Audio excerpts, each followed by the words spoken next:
Hello friends, एक बार दोबारा मैं आप सभी का बहुत बहुत स्वागत करना चाहूँगा आपके अपने YouTube channel MD teacher academy में। उम्मीद है कि आप सभी बहुत अच्छे होंगे। तो फ्रेंड्स, जैसा कि आप सबको पता है कि सीटेट के एग्ज़ाम चल रहे हैं और आपने जो भी फॉर्म भरे हुए हैं उसमें एक चीज़ करनी बहुत ज़रूरी है, वो है प्रीवियस ईयर के क्वेश्चन पेपर। आपको प्रीवियस ईयर के क्वेश्चन पेपर्स को देखना, उनको समझना, उनको पढ़ना बहुत ज़रूरी है, जिससे आपको पता चलेगा कि जो क्वेश्चंस हैं, जो सीटेट एक तरह से क्वेश्चंस देता है, पूछता है, वो किस टाइप के आते हैं, किस वे में पूछे जाते हैं, उनका आंसर कैसे करना है, इन सब चीज़ों का तरीका पता होना चाहिए। तो फिर आज मैं चाइल्ड डेवलपमेंट की 15 क्वेश्चंस करवाऊंगा, उनके आंसर्स के साथ हम करेंगे। ठीक है, तो चलिए वीडियो को शुरू करते हैं।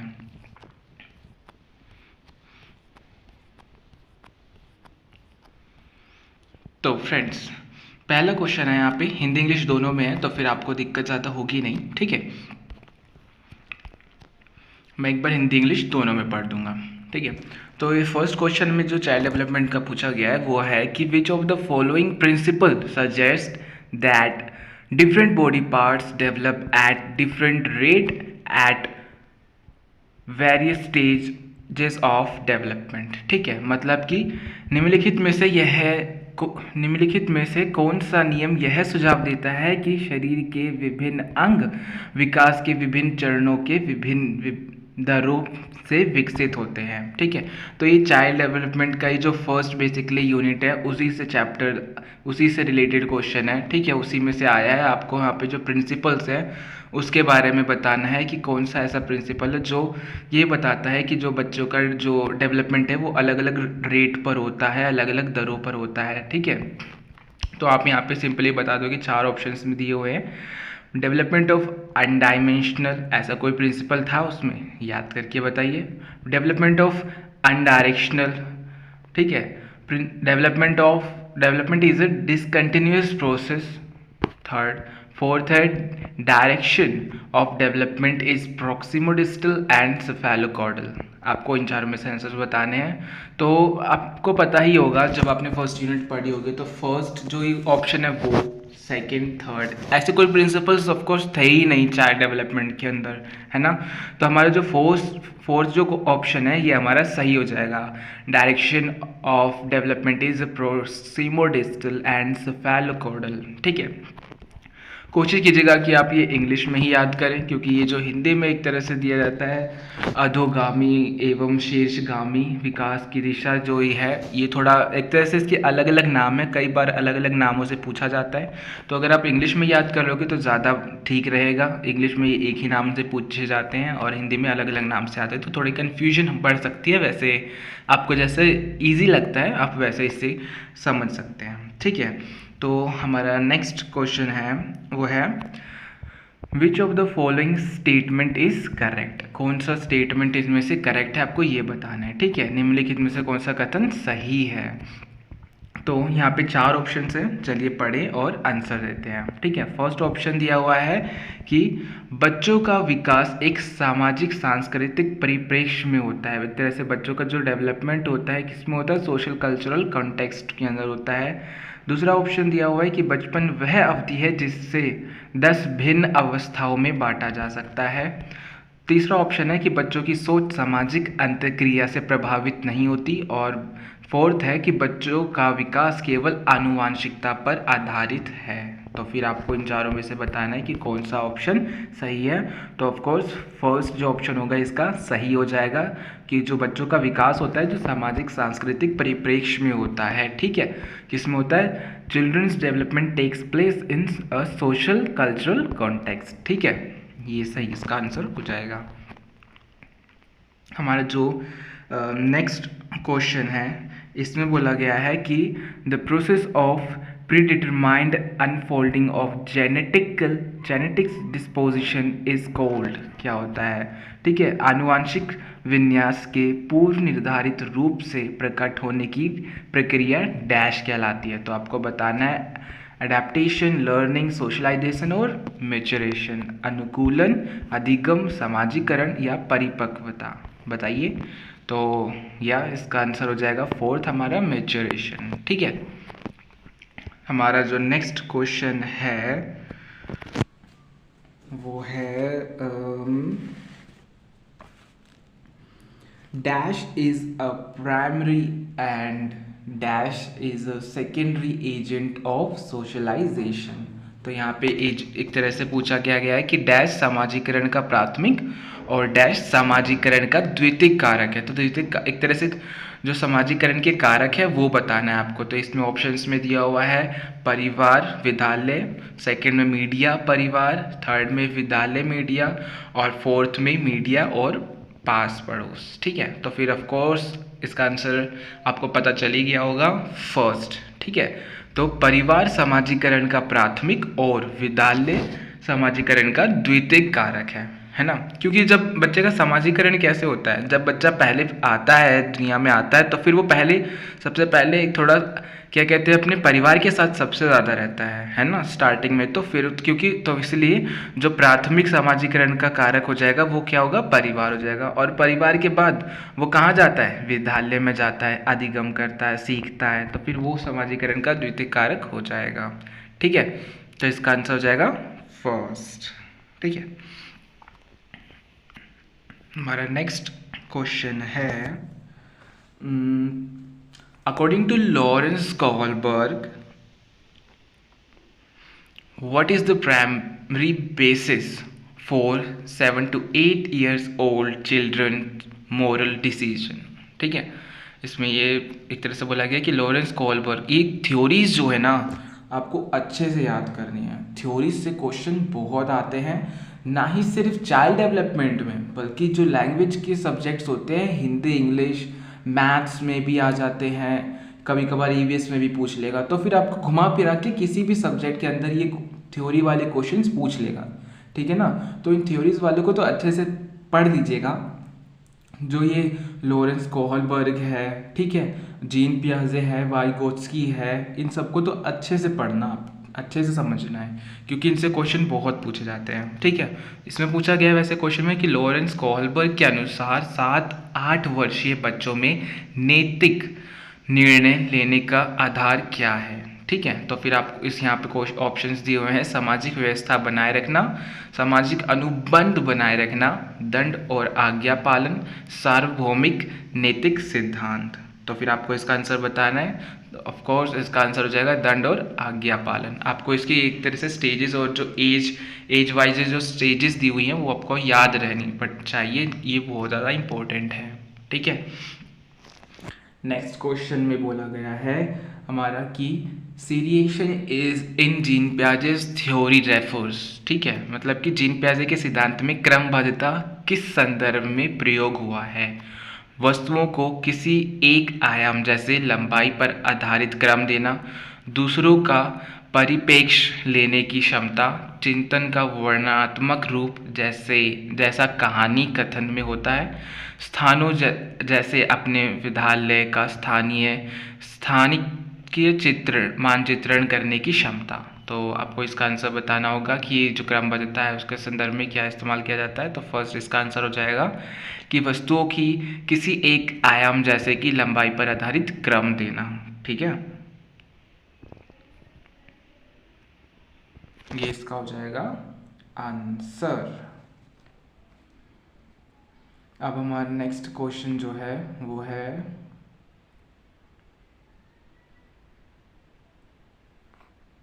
नेक्स्ट क्वेश्चन जो है हमारा वो है हाँ, नसीमा अ 5-year-old is certain that rolling out a bowl of clay into a snake creates more clay। ठीक है, अकॉर्डिंग टू जीन पियाजे what is the reasoning behind her thinking। Question बोला गया वैसे हिंदी में बता दूँ तो 5 वर्षीय नसीमा को लगता है कि चिकनी मिट्टी के गोले को यदि दबाकर एक सांप के रूप में परिवर्तित करें तो चिकनी मिट्टी बढ़ जाती है। जीन पियाजे के अनुसार उसकी सोच, इस सोच के पीछे क्या तर्क है आपको ये बताना है। ठीक है, तो यहाँ पर एक तरह से दिया हुआ है ऑप्शंस आप देख सकते हैं, animistic thinking, centration, hypothetic deductive reasoning और ट्रांजिटिव इन्फ्रेंस। आपको इनमें से आंसर बताना है। जी हाँ, इसका आंसर हो जाएगा सेंट्रेशन। ठीक है, इनसे बहुत ज़्यादा डीप में क्वेश्चन कभी कभार पूछ ले जाते हैं थ्योरी से। देखिए फिर से लेव जो वाइगोस्की है उनसे रिलेटेड क्वेश्चन आ गया है, तो फिर आपको इन थ्योरीज जो है ये जो उन्होंने दिए इनके बारे में आपको अच्छे से पता होना चाहिए। ठीक है, हमारा जो नेक्स्ट क्वेश्चन है वो है Lev Vygotsky offered a theory of cognitive development. जी हाँ, जो लेव वाइगोस्की थे उन्होंने कौन सी थ्योरी दी थी कॉग्निटिव डेवलपमेंट की, अलोंग द प्रिंसिपल ऑफ, किस प्रिंसिपल के साथ। हिंदी में बोला गया कि लेव वाइगोस्की के संज्ञानात्मक विकास का सिद्धांत डैश पर आधारित है। किस पर आधारित है? सोशल कंस्ट्रक्टिविज्म, बिहेवियरिज्म, ठीक है, साइक्लो एनालिसिस और यूनिवर्सलिज्म। ठीक है, बताना आपको सामाजिक संरचना, व्यवहारवाद, मनोविश्लेषण और सार्वभौमिकता किसके ऊपर आधारित? जी हाँ, सोशल कंस्ट्रक्टिविज्म इसके ऊपर आधारित था। ठीक है, हमारा जो नेक्स्ट क्वेश्चन है वो है Which of the following is the term used by Lev Vygotsky to describe child's act of speaking to herself? ठीक है, हिंदी में बोला गया है कि जो लेव वाइगोस्की ने बच्चे के स्वयं के से संवाद करने की क्रिया के लिए किस शब्द का प्रयोग करा था। ठीक है, तो इसमें क्या कौन से शब्द का प्रयोग किया गया था लेव वाइगोस्की के अनुसार? यहाँ पे 4 ऑप्शंस दिए गए हैं, निजी संवाद, उच्च स्वर में वार्ता, पाड़ या फिर स्वकेंद्रीयवाद। ठीक है, तो फिर जी हाँ, इसका आंसर हो जाएगा निजी संवाद। ठीक है, नेक्स्ट ऑप्शन है, एक तरह से इसमें बोला गया था कि जो लेव वाइगोस्की कहते थे कि बच्चे जो अपने आप से बात करते हैं ना उन्हें प्राइवेट स्पीच, एक तरह से निजी संवाद को कहते हैं प्राइवेट स्पीच कहा जाता है। कि जैसे बच्चा, एक तरह से इसमें एक क्वेश्चन ये भी बन जाता है कि क्वेश्चन आ जाता है कि जैसे कि एक बच्चा काम कर रहा है या फिर बोलो एक लड़की क्या कहते हैं कपड़े फोल्ड कर रही है, फोल्ड करते करते वो अपने आप से बातें कर रही है कि आज मैं ये करूँगी, वो करूँगी, यहाँ जाऊँगी, वैसे करूँगी, तो अपने आप से जो बात कर रही है तो फिर ये पूछ लेगा एक तरह से लेव वाइगोस्की के अनुसार ये क्या कर रही है। ठीक है, इसके तो फिर ऐसे क्वेश्चन आ जाता है, तो फिर यहाँ पे क्या आ जाएगा, निजी संवाद कर रही है वो अपने आप से। ठीक है, वो प्राइवेट स्पीच कहलाएगी उसकी। ठीक है ना, हमारा जो एक यहाँ नेक्स्ट क्वेश्चन है वो है विच of the following कैरेक्टराइजेस a progressive classroom. ठीक है, एक प्रगतिशील कक्षा की निम्न में से कौन सी विशेषता है? आप यहाँ पे ऑप्शंस दिए हुए हैं, ड्रिल और अभ्यास पर जोर देना, योग्यता आधारित स्थायी अलगाव, सहयोगिता पूर्ण अधिगम और पुरस्कार और दंड का प्रयोग करना। तो एक बात आप ध्यान रखिएगा, अगर आप वैसे हो, अगर जब भी किसी आप क्वेश्चन में फंस जाए, आपको कोई क्वेश्चन समझ में ना आए कि इस क्वेश्चन का आंसर क्या हो सकता है, तो फिर एक बात ये ध्यान रखिएगा कि आपको ऐसे ऑप्शन के ऊपर टिक करना है, जहाँ अगर किसी में फंस जाओ तो आप ऐसे ऑप्शन के ऊपर टिक करना है जो आपको ठीक लगे, मतलब कि उनकी उस ऑप्शन में बच्चों के लिए बुराई ना कही गई हो। मतलब अगर बच्चा सही कर रहा है ना, बच्चे की भलाई के बारे में आपको एक तरह से ध्यान रखना है, बच्चा जो काम कर रहा है अच्छा कर रहा है। ठीक है, बच्चा कभी गलत नहीं होता। बच्चे के लिए हमेशा एक तरह से ऐसे ऑप्शंस एक तरह से सिलेक्ट करो आप जो सही हो, बच्चे के संदर्भ में उसके बारे में बुरे ना हो। ठीक है ना, तो ऐसे ऑप्शंस हमेशा टिक करना। तो फिर एक तरह से ड्रिल एंड प्रैक्टिस तो एक तरह से आप नहीं। ठीक है, एबिलिटी बेस्ड फिक्स्ड सैग्रेशन भी वर्ड ठीक नहीं है। तो कोलैबोरेटिव लर्निंग एक तरह से सही वर्ड है। तो यहाँ पे कोलैबोरेटिव लर्निंग जो होती है, सहयोगिता पूर्ण अधिगम, ये एक सही वर्ड है। तो फिर आप इस पर एक तरह से टिक लगा देंगे। वैसे इसका आंसर भी थर्ड है। ठीक है, use of rewards and punishment word सही नहीं है, तो फिर हम पनिशमेंट यूज़ नहीं करेंगे। ठीक है, जो हमारा नेक्स्ट क्वेश्चन है वो है नेक्स्ट क्वेश्चन में बोला गया है कि अ चाइल्ड हैज़, अब यहाँ पे हावर्ड गार्डनर जो है उन्होंने मल्टीपल एक तरह से जो इंटेलिजेंस का थ्योरी दी हुई है, आप उसको भी अच्छे से पढ़ लीजिएगा। मल्टीपल जो इंटेलिजेंस है, यहाँ पे अलग अलग इंटेलिजेंस के टाइप्स दिए हुए हैं यहाँ पे जो हावर्ड गार्डनर थे, तो उनका भी इन इंटेलिजेंस के बारे में भी ज़रूर से ज़रूर पढ़ लीजिएगा। 1-2 नंबर में से क्वेश्चन आ जाते हैं इसमें। ठीक है, तो यहाँ पे दिया गया है क्वेश्चन की a child has the ability to understand the intention and desires of others. The child has मतलब कि एक बच्चे में दूसरों की नीयत और इच्छाओं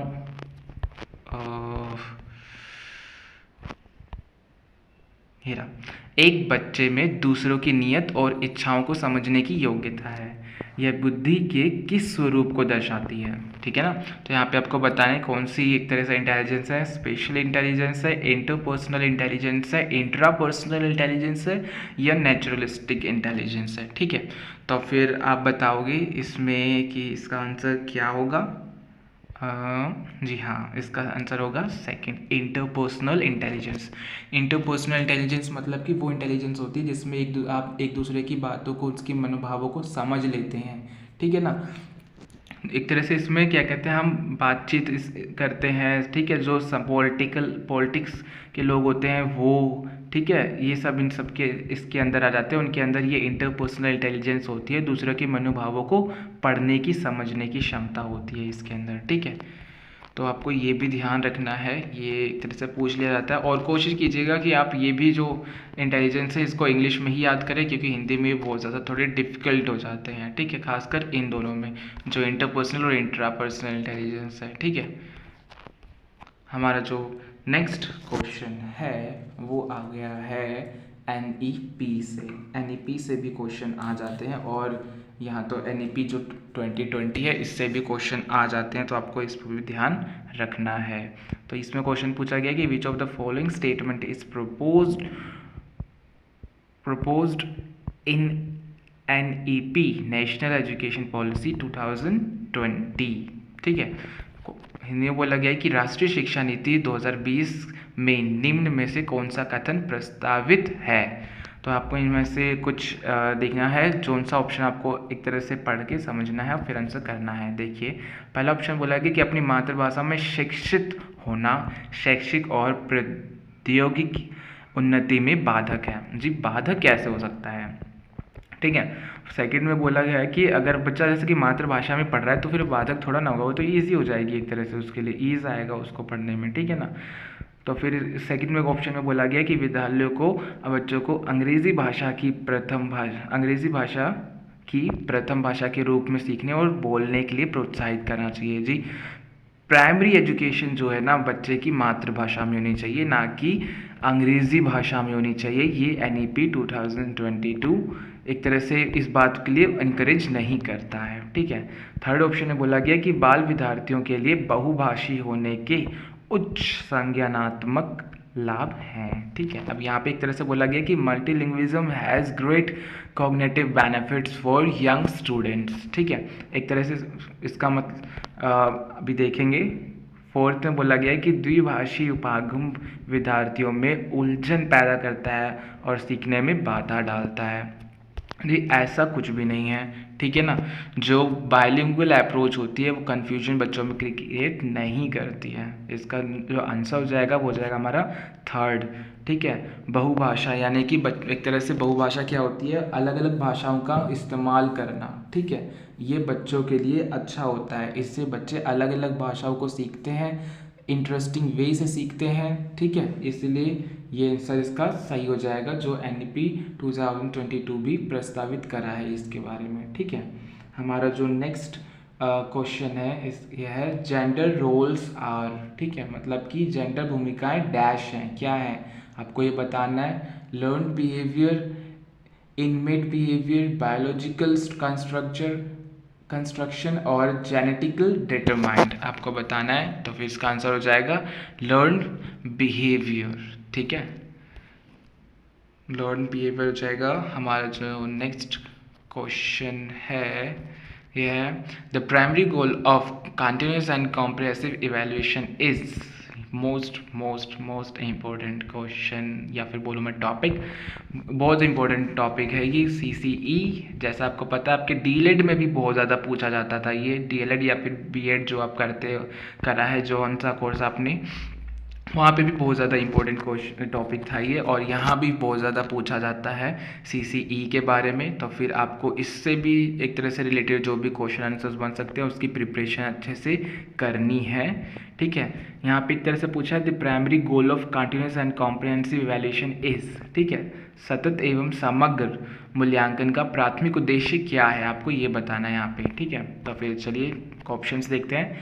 छात्रों के प्रदर्शन की एक दूसरे से तुलना करना, ठीक है। दूसरा ऑप्शन बोला गया कि छात्रों की समझ को आंकना और पाठ्यक्रम तथा शिक्षा शास्त्र को इसके अनुसार एक तरह से रूपांतरित करना है, यहाँ पे थोड़ा वो है दिक्कत। और थर्ड में बोला गया कि छात्रों का उनके प्रदर्शन के अनुसार वर्गीकरण करना, या फिर छात्रों को, फोर्थ में बोला गया छात्रों को किसी विषय में सफल या विफल घोषित करना। तो आप एक तरह से बताइए कि आपको क्या लगता है कि ये क्या हो सकता है इसका आंसर, सोचिए सोचिए। बच्चों की तुलना करना, जी तुलना नहीं करनी है बच्चों की, ठीक है। बच्चों को एक साथ रखना है, ठीक है। बच्चों की तुलना नहीं करनी है, ना ही बच्चों का वर्गीकरण करना है किसी भी आधार पर, ना ही वर्गीकरण करना है, ना ही हमको बताना है सफल हुए विफल हुए, ये घोषित नहीं करना है। हम बस क्या करना है, सीसी का जो मोटो है, फर्स्ट मोटो है, प्राइमरी मोटो है, वो क्या है कि छात्रों की समझ को आंकना होता है, ठीक है। और पाठ्यक्रम तथा शिक्षा शास्त्र को इसके अनुसार रूपांतरित करना होता है, ठीक है। To assess children's understanding and modify the curriculum and pedagogy for students, ठीक है। ये इसका आंसर हो जाएगा सेकेंड, ठीक है। तो फ्रेंड्स, ये कुछ क्वेश्चंस थे चाइल्ड डेवलपमेंट के जो हमने अभी डिस्कस करे, ठीक है। अब PYQ जो है बहुत ज़रूरी है, आपको पता ही है, इससे हमें पता चलेगा कि किस टाइप के क्वेश्चन एक तरह से सीटेट के एग्ज़ाम में हमारे अभी आएंगे। Friends, it was all in this video. If you like this video, so please like, share and subscribe. I will see you soon with a new video. For till time, bye bye.